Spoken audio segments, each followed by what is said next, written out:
샬롬이라는 제목을 가지고 함께 은혜의 말씀을 나누려고 합니다.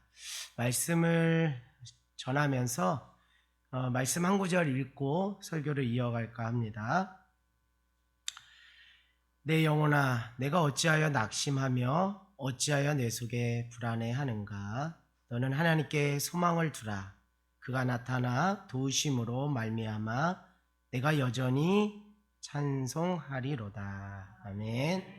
한 번 더 읽어볼게요. 내 영혼아, 내가 어찌하여 낙심하며 어찌하여 내 속에 불안해하는가? 너는 하나님께 소망을 두라. 그가 나타나 도우심으로 말미암아 내가 여전히 찬송하리로다. 시편 42편 5절의 말씀이었습니다. 아멘. 여러분, 때론 우리가 우리의 삶을 관망해야 할 때가 있어요. 관망할 필요가 있다라는 것이죠. 관망이라는 말의 뜻을 여러분 다 아시겠죠?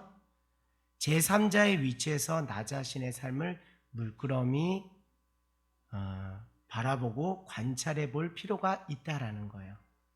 내 인생임에도 불구하고 내가 제3자의 관찰자 시점으로 내 삶을 물끄러미 쳐다보아야 할 정말 필요한 필요성이 있다라는 것을 말씀드립니다. 자신의 삶의 치열한 현장에서 나와서 내가 아닌 다른 사람을 대하듯, 다른 사람을 보듯 나 자신을 그렇게 바라보아야 할 필요가 있다는 거예요. 이것은 철저히 내가 아닌 나를 남 이야기하듯 자신을 살펴볼 필요가 있다는 겁니다. 그래야 우리는 자기를 객관화할 수 있는 것이죠. 모든 인간은 바로 자기 객관화가 필요한 존재입니다. 왜냐하면 죄인이기 때문에요. 늘 자기 객관화를 하지 않으면 우리는 안 되는 그런 부분에서 보면 우리는 자기 성찰을 한시도 게을리 해서는 안 되는 존재입니다. 여러분, 자기 객관을 통해 자기 성찰을 하는 사람의 대체적인 특징은 겸손하겠고요.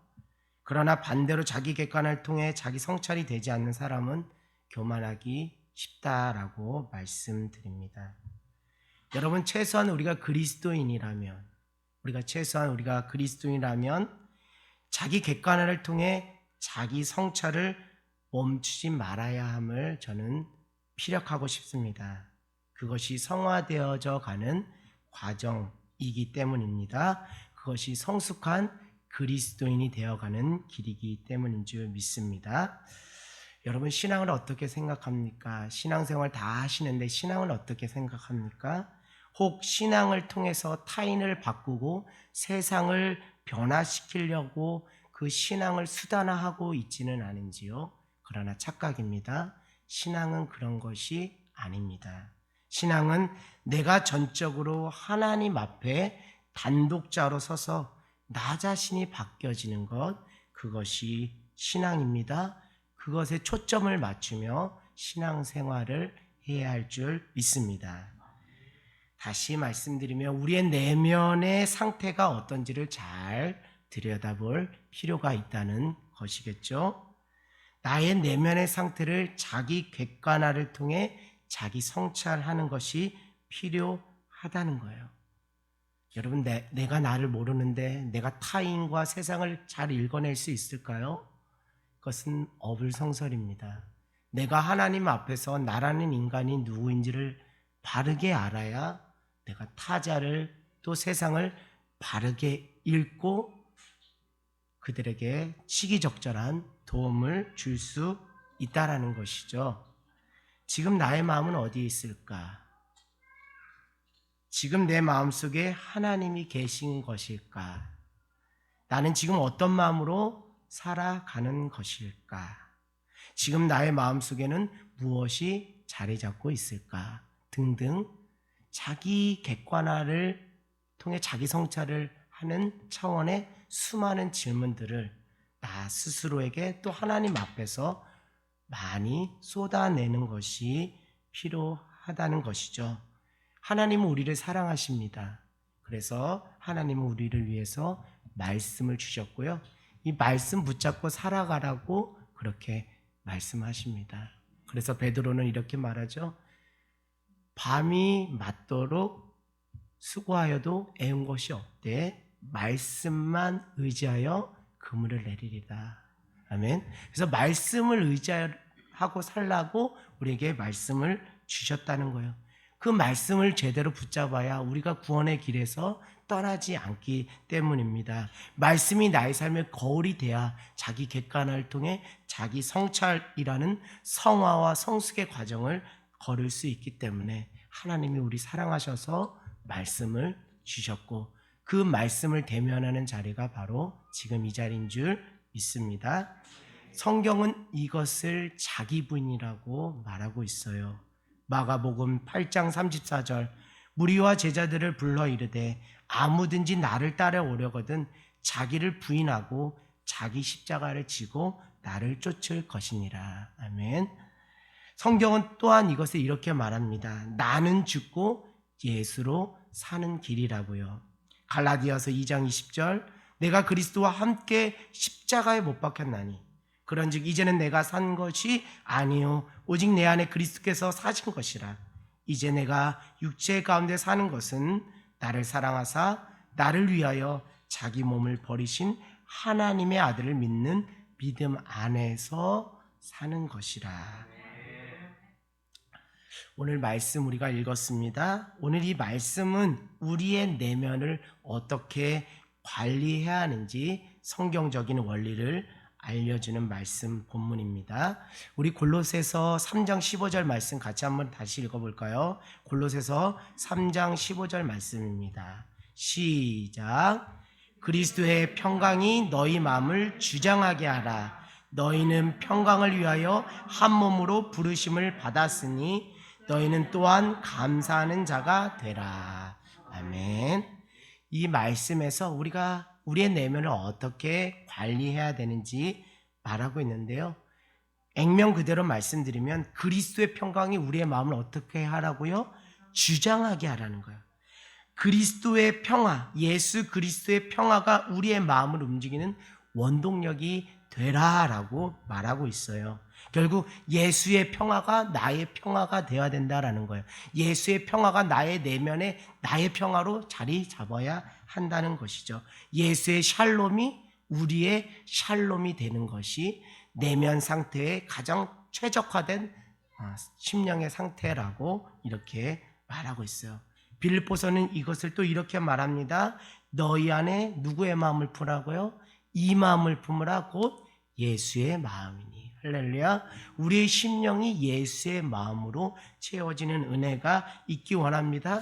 그래서 예수의 마음이 곧 나의 마음이 예수의 마음 되는 그 상태로 우리가 마음 관리 잘 해라는 거예요. 자, 왜 이렇게 그 마음을 예수의 평화가 나의 평화가 되고 예수의 샬롬이 나의 샬롬이 되어야 되는가? 그것은 다른 것이 아니라 그것이 우리의 신분이며 그것이 우리의 무엇이라고요? 정체성이기 때문이에요. 골로새서 3장 15절에 제가 읽어보겠습니다. 너희는 평강을 위하여 한 몸으로 무엇을 받았나니? 부르심을 받았나니. 그러니까 우리의 부르심과 우리의 정체성이 어디에 있다라고요? 평강, 평안, 샬롬에 있다라는 거예요. 그렇기 때문에 예수의 평안이 우리의 평안이 돼야 되는 것이죠. 평강을 위해 하나님이 우리를 부르셨다라고 이렇게 말하고 있어요. 사랑하는 여러분, 우리의 삶이 하나님 부르심에 따라 평강의 삶, 샬롬의 삶이 되기를 주님의 이름으로 간절히 소망합니다. 우리 샬롬이라는 단어는 너무 많이 들어서 익숙한데요. 익숙함에도 불구하고 오늘 샬롬의 참된 의미 그리고 샬롬의 삶을 살아가는 그 삶의 실체가 무엇인가 같이 나누고 싶어서 그런 감동을 주셔서 여러분과 함께 나눕니다. 샬롬은 영어인가요? 한국말인가요? 히브리어죠. 샬롬, 샬롬. 그것은 평안, 평화, 평강이라는 뜻이에요. 이스라엘 사람들이 만나면 하는 인사법이 바로 무엇이라고요? 샬롬 이렇게 하는 거예요. 샬롬 이렇게 하는 거예요. 평안하세요. 평안을 빕니다. 라는 말로 서로 인사를 주고받는다는 것이죠. 우리 옆 사람과 한번 이렇게 인사해 봅시다. 샬롬 이렇게요. 샬롬, 샬롬. 네, 그냥 샬롬 하는 것보다 샬롬하고 이렇게 해야 맛이 나요. 인사에 맛이 나요. 샬롬, 샬롬. 네, 네, 좋습니다. 분위기가 한뜻 살아나는 것 같아요. 그것은 다른 것이 아니라 하나님의 평안이, 하나님의 평강이 여러분의 삶에 가득하길 원합니다라는 그런 소원하는 마음, 축복하는 마음으로 인사하는 것이죠. 우리는 우리의 부르심이 샬롬, 평안에 있다는 것을 이제 말씀을 통해 분명하게 알았어요. 잘 알았습니다. 하나님이 나를 부르신 목적이 샬롬에 있었구나. 한 가지 알고 가서 뿌듯하죠. 여러분, 이제 조금 우리 현실의 삶의 자리, 우리 액면 그대로 삶을 날 것 그대로 한번 들여다 보기를 원합니다. 여러분, 샬롬이 우리의 부르심이며 우리의 신분 정체성인 것을 알지만 우리의 현실은 어떤가요? 요즘 평안하십니까? 요즘 샬롬 하십니까? 계속 제가 평안하세요? 평강하십니까? 샬롬 하십니까? 계속 질문을 주기차게 하신다면 여러분들은 부담을 느끼실 거라는 것을 저는 압니다. 왜요? 우리의 삶이라는 것이, 우리의 현실의 삶이라는 것이 아는 만큼 되어져 가지 않는 아주 모순에 가까운 아이러니한 인생이라는 것을 우리는 알기 때문입니다. 나도 샬롬이 뭔지 알고, 나도 샬롬하고 싶고요. 나도 평안하고 싶고요. 나도 그렇게 살고 싶지만 현실이 그렇지 않아요 라는 것이 여러분들의 솔직하고 허심탄회한 고백이라는 것을 저도 고백하고 여러분도 이미 익숙하게 고민할 거라는 것을 압니다. 여러분, 그래도 저는 그것을 여러분 뭐라 하지 않아요. 왜요? 우리는 연약한 육신의 몸을 입고 있는 그런 존재잖아요. 할렐루야. 이게 어떻게 보면 여러분 자기 합리한 것 같지만 저에게는 엄청 큰 위로와 평안이 되었습니다. 그래, 내가 예수님 닮아가는 것이지 예수 그 자체는 아니지. 왜? 나는 육신의 몸을 입은 자니까. 내가 육신의 장막을 벗고 하나님 앞에 서는 그날이 완전한 날이지. 나는 여전히 연약한 존재지. 그래서 주님의 긍휼과 주님의 은혜와 자비를 구할 수밖에 없어요. 마음먹은 대로 되면 제가 대통령 되겠죠. 그러나 마음먹은 대로 되지 않는 것이 우리의 인생입니다. 그것을 이상하게 여길 필요가 전혀 없다라는 거예요. 어차피 인생은 마음먹기에 달려있는 것이 아니에요. 생각한 대로 되는 것이 아닙니다. 마음먹은 대로 다 되면 다 여기 있을 분은 아무도 없습니다. 저기 소위 거기에 가 있으실 분들도 수두룩하다는 것이죠. 그러나 우리가 그렇지 않은 것은 육신의 몸을 입고 있는 우리의 현실이 있기 때문인 줄 믿습니다. 여러분, 근데 요 대목에서 은혜를 받는 분이 있고 좌절과 낙담으로 가는 사람이 있습니다. 어떤 대목으로 우리가 인생을 읽어낼 때 은혜가 되는지 한번 여러분들에게 말씀을 드릴까 해요. 살아가다 보면 인생 정말 안 풀린다 할 때 있죠. 막 하루에도 두세 건씩 막 동시다발적으로 안 되는 일만 동시다발적으로 막 터져가지고 막 멘붕이 오고 멘탈이 붕괴되는 경우가 있습니다. 그럴 때 여러분, 원래 인생이 그렇지라고 그냥 인정해 버리시고 낙담하지 말기를 바랍니다. 이것은 전적인 나의 영역이 아니구나라는 것을 빨리 시인하고 인정하는 것이 필요합니다. 여러분, 성경의 이 말씀을 한번 여러분 잘 곱씹어 보시고 삶의 자리에 적용해 보시길 바라요. 사람으로는 할 수 없으되 오직 하나님만 하신다. 할렐루야. 이 말씀을 잘 적용하시고 여러분 삶에 시기적절하게 적용하시면 근심거리가 쌓일 필요가 전혀 없습니다. 무엇이 있냐면 전적인 나의 삶의 주도권을 하나님께 내어 맡기는 그 은혜와 평강이 있다라는 것이죠. 우리 안에 그 믿음이 필요하다는 것이죠. 저는 오늘 샬롬, 이 평안이라는 영역 또한 우리의 영역이 아니라는 거예요. 우리의 노력으로 될 수 있는 것이 전적으로 아니라 하나님의 고유 영역 안에 있기 때문에 내가 왜 샬롬하지 못하지? 내가 왜 평안하지 못하지? 하고 주눅들고 기죽고 낙심하고 좌절할 필요가 없고 그냥 나는 육신의 몸을 입어서 이 샬롬의 영역을 하나님께 맡기고 은혜와 긍휼을 구해야지라고 여기시는 것이 중요하다는 것이죠. 결국 우리의 마음의 관리, 내면의 관리도 전적으로 하나님만이 하실 수 있다라는 거예요. 그렇기 때문에 저희가 내적 치유 수양회를 하는 거예요. 그렇지 않으면 우리가 다 상담소로 찾아가서 지금 이 시간대에 상담소 찾아가서 다 그 상담 받으시면 되는 거 아닙니까? 그러나 여러분 엄밀히 말하면 우리의 내면 샬롬은 하나님의 영역에 있기 때문에 그래서 그 은혜와 긍휼을 잊기 위해서 여러분이 이 자리에 나온 거 아니겠어요? 오늘 그 샬롬의 은혜가 여러분의 삶에 충만하게 되기를 간절히 소망합니다. 저는 이 샬롬의 영역을 하나님께 맡길 때 비로소 자기 객관화를 통한 자기 성찰이 이루어진다라는 말씀을 드릴 수 있어요. 그러면서 우리 내면을 들여다보는 것이죠. 아주 세밀한 그 말씀의 현미경으로 우리의 부패하고 우리의 완악한 마음, 우리 내면의 심령의 상태를 볼 수 있는 거예요. 나는 샬롬하고 싶은데 왜 내 현실이 샬롬할 수 없을까? 내가 육신의 옷을 입었다는 건데 그 육신의 옷을 입은 나의 내면의 상태가 지금 어떤가 들여다볼 수가 있는 거예요. 하나님 앞에 내 삶의 모든 주도권을 맡길 때 말입니다. 저는 오늘 말씀을 준비하면서 내 안에 샬롬을 방해하는 요소가 무엇인지 발견하는 은혜가 있었어요. 그래서 그것을 몇 가지 말씀드릴까 합니다. 이 요소들을 말씀드릴 테니까 여러분의 삶과 잘 연결시켜 보시면 참 좋겠다 싶습니다. 첫 번째는요, 비교의식하면 우리는 샬롬 물 건너가는 거예요.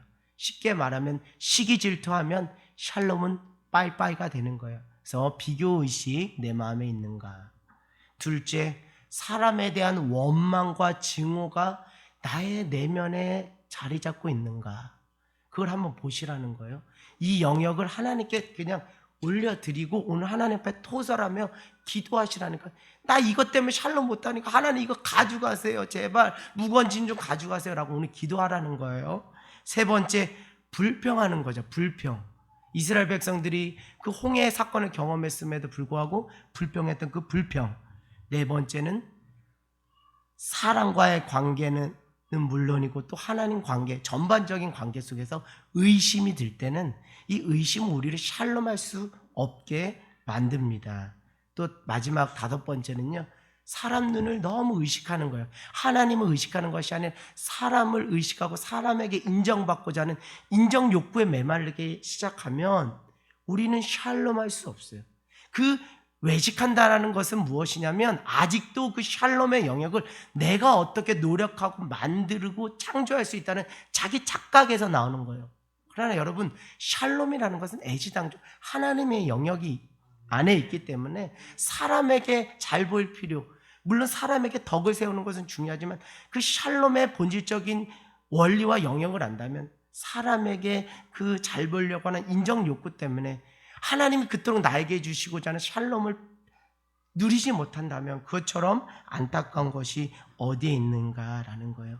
이 외에도 수많은 요소들이 있을 것 같은데 저는 오늘 말씀 주면서 이 다섯 가지를 한번 보게 되었습니다. 이 마음들이, 이 요소들이 우리의 마음, 내면을 지배하고 있을 때 우리는 결코 샬롬 할 수 없습니다. 여러분, 이 다섯 가지를 여러분 제가 아주 오밀조밀하게 말씀드렸는데요. 한 가지로 정리해서 말씀드릴게요. 욕심이에요, 욕심. 욕심이라니까요. 여러분, 욕심 있는 사람, 욕심 꾸럭한 사람 치고 돈은 많이 벌릴지 모르지만 평안한 사람 있나요? 제가 너무 극단적으로 말씀드려서 놀라셨나요? 본질적인 차원에서 말씀드리는 거예요. 우리 안에 욕심이 자리 잡고 있고 우리 안에 욕심이 우리의 마음을 좌지우지한다면 그 인생 안타깝습니다. 그 인생 비참해요. 하나님이 그토록 주시고자 하는 그 하나님의 부르심의 목적에 해당하는 샬롬을 한 번도 만끽하지 못하고 이 땅의 삶을 마감할 수 있다는 거예요. 그것은 비단 세상 사람을 말하는 게 아니에요. 예수 믿는 사람이 그런 안타까운 인생으로 마칠 수 있다는 것을 저는 말씀드리는 것입니다. 여러분, 이 욕심이라는 말을 또 다른 말로 대체해 볼까요? 그것은 죄예요, 죄. 죄예요. 죄 짓고 샬롬한 사람 봤어요? 죄 짓고 샬롬한 사람 못 봤습니다. 원죄의 그 사건 속에서 아담아, 하와, 내가 어딨냐? 죄를 짓고 나서 하나님 말씀해, 내가 벌거벗었으므로 부끄럽나이다. 그 왜 그런 거예요? 그 안에 죄가 들어갔기 때문에 샬롬의 상태가 깨진 거예요. 그 에덴 동산은 그 샬롬 그 자체라니까요. 근데 죄가 들어가니까 그 샬롬이 깨어지게 되었습니다. 야고보서 1장 15절, 욕심이 잉태한 즉 죄를 낳고 죄가 장성한 즉 사망을 낳느니라라고 말씀하고 있듯이 욕심이나 죄는 결국 하나예요. 우리의 삶을, 우리를 어떻게 한다고요? 사망으로 내모는 공통점이 있다라는 거예요. 그렇기 때문에 여러분의 삶의 중심에 그 욕심이 자리 잡고 있습니까? 하나님 앞에 회개해야 될 그 죄의 모양이 있습니까? 죄는 어떤 모양이라도 하나님 앞에 회개함으로 제거할 때 그 안에 비로소 샬롬이 있다는 거예요. 여러분, 죄를 짓고는 우리가 결코 샬롬할 수 없어요. 그래서 악인의 형통함을 절대 부러워하지 말라는 거예요. 왜? 그들은 결단코 뭐 할 수 없기 때문에, 샬롬할 수 없기 때문에. 이사야서 57장 21절, 이사야서 57장 21절, 내 하나님의 말씀에 악인에게는 평강이 없다 하셨느니라. 아멘. 그렇기 때문에 악인의 형통함 부러워할 필요가 없어요. 그들은 정말 하나님 그토록 주시고자 하는 그 샬롬 근처도 못 가는 거예요. 그러나 우리가 비록 이 땅에서 고난받고 이 땅에서 출세하고 성공하지 못해도 우리가 주님 안에 거하면 주님이 우리에게 그토록 주시고자 하는 아주 최상의 삶의 상태인 샬롬을 우리는 맛볼 수 있다는 거예요. 샬롬과 그들의 출세를 비교할 수 있습니까? 없어요. 샬롬이야말로 어떤 것과 비교할 수 없는 하나님의 크신 은혜라는 것을 여러분 깨달으시고, 악인의 형통함 절대 부러워하지 마세요. 그들은 샬롬 할 수 없습니다. 성경은 말하고 있어요. 예전에 저희 교회 이제 부흥회 때 말씀 전해주셨던 몇몇 분의 목사님이 계신데, 말씀을 준비하면서 예전에 그 설교해 주셨던 목사님의 설교가 기억이 납니다. 여러분, 샬롬이라는 것은요, 외적인 조건과 상황이 충족된 상태에서 오는 그 샬롬이 아닙니다. 이것은 세상이 주는 것과 다른 겁니다. 그것과 상관없이, 외적인 조건과 상황과 상관없이 임하는 마음의 평안한 상태를 샬롬입니다 라고 그렇게 말씀하시면서 예로 이렇게 말씀하셨어요. 마치 세상이 전쟁 속에서 폭탄이 터지고 총알이 날아다니지만 그것과 전혀 상관없이 어미의 품에서 젖을 먹으며 새록새록 잠을 자는 어린아이와 같은 마음의 상태가 무엇이라고요? 샬롬이라는 거예요. 이것은 세상이 주는 것이 아니라 누구를 통해서만 온다는 거예요? 하나님을 통해서. 그렇기 때문에 이것은 악인이 이것은 경험할 수 없어요. 우리 주님 안에 거하는 믿음의 백성들에게만 누릴 수 있는 특권의 선물인 줄 믿습니다. 받아 누리세요. 만끽하세요. 이 샬롬의 맛에 심취되는 저와 여러분 모두가 되기를 원합니다.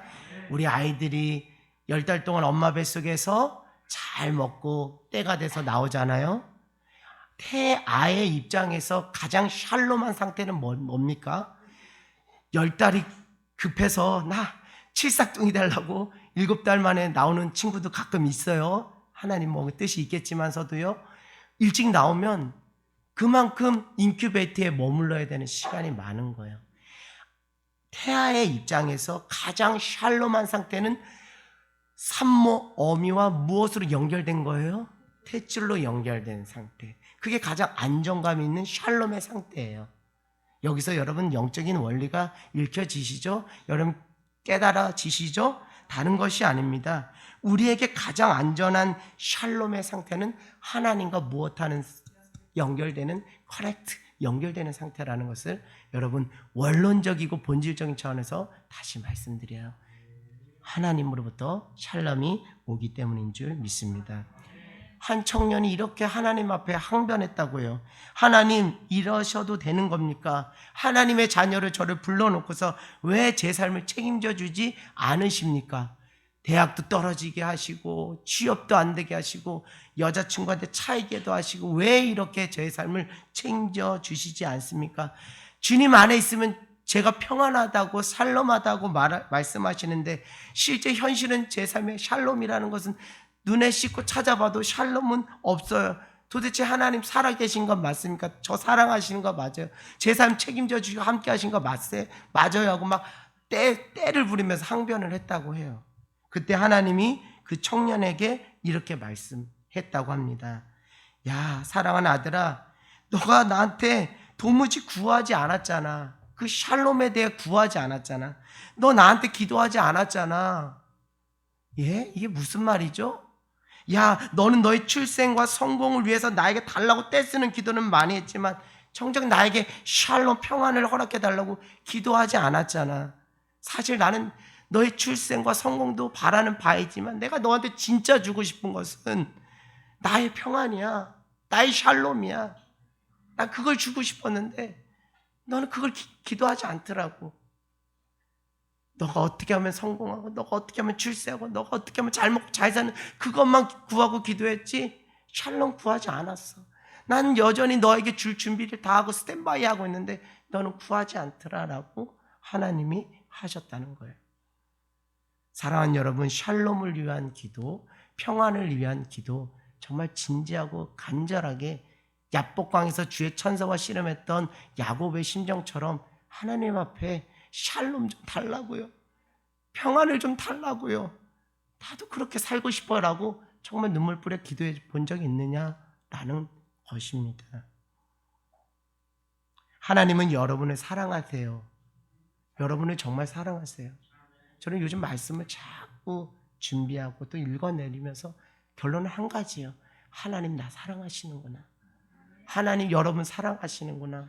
하나님 우리 사랑하셔서 포기하지 않고 아직도 우리를 붙잡고 계시는구나 라는 것을 깨닫게 됩니다.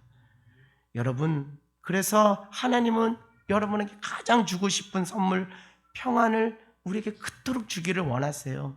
우리가 하나님께 저 평안의 선물을 받고 싶다고 구하지 않아서 못 받는 것입니다. 단지 나의 유익과 나의 배를 채우는 데만, 그 기도를 드리는 데만 급급하지 않았는지요. 가끔 이런 경우가 있어요. 졸업식장에서 졸업식장 상장도 주지만 또 선물도 주잖아요. 근데 간혹가다 아직도 전달하지 못한 선물들이 학교에 있습니다. 그것은 그 해당 학생이 뭐 하지 않았기 때문에요? 찾지 않았기 때문에. 그것에 대한 그것을 보배와 같이 값비싼 것으로 의미 부여를 하지 않았기 때문에. 오늘을 사는 우리 믿음의 그리스도인들이 이런 우를 범하지 않는가라는 안타까움이 말씀을 준비하면서 들었습니다. 졸업식장에서 아직 전달되어지지 못한 먼지 쌓여가는 그 선물처럼 하나님이 그토록 주기를 원하시는 그 샬롬을 믿는 그리스도인이 구하지 않고 여전히 하나님 언제나 내가 줄런가 하고 애타게 기다리고 계신 것은 아닌가라는 그런 하나님의 마음이 들었습니다. 여러분, 왜 우리가 샬롬을 구하지 않을까요? 샬롬의 그 값어치를 우리가 모르기 때문이에요. 다시 말씀드리면 샬롬에 대한 믿음이 우리 안에 없다는 겁니다. 여러분, 우리가 예수 그리스도를 믿는 믿음 안에서 구원받아요. 그러나 그 믿음이라는 그 한 단어 속에 함의되고 함축된 그 모든 그 의미들은 무궁무진하다니까요. 그렇기 때문에 단순 논리로 나 구원받았네, 나 이제는 나 됐네, 이렇게 자기 착각 속에 빠질 수 있는 것이 아니에요. 우리 안에 정작 샬롬에 대해서 구하지 않는다는 것은 샬롬에 대한 믿음이 우리 안에 없다라는 거예요. 자, 이게 무슨 의미를 말하는가? 나를 구원하기 위해 이 땅에 오신 예수님, 그분 자체가 샬롬이다라는 믿음이 없다라는 거예요. 예수 그리스도를 믿는 믿음 안에서 구원받는다고 하는데 정작 그 예수님이 샬롬에 실제로 오셨다는 그 믿음의 확신이 우리 안에 없기 때문에 그 값어치를 제대로 파악하지 못하기 때문에 정작 나의 유익을 구하고 나의 출생과 성공을 구하는 기도는 많이 하지만 하나님 그토록 주고자 하는 샬롬의 기도를 우리가 하지 못하는 거예요. 왜? 예수님, 나의 삶을 나를 구원으로 인도하시는 그 구원자 예수 그리스도가 샬롬의 실체로 왔다는 것을 우리가 알지도 못하고 또 정작 알았더라도 믿음으로 반응하지 못하기 때문입니다. 여러분, 사랑하는 여러분, 예수님은 샬롬 그 자체이십니다.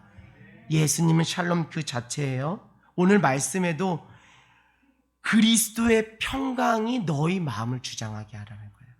그냥 세상이 주는 평강, 외적인 조건이 채워져서 주는 그런 어떤 편안한 마음 아니라 그리스도의 평강이라는 거예요. 다시 말씀드리면 예수가 곧 무엇이라는 거예요? 샬롬, 평강의 실체라는 것입니다.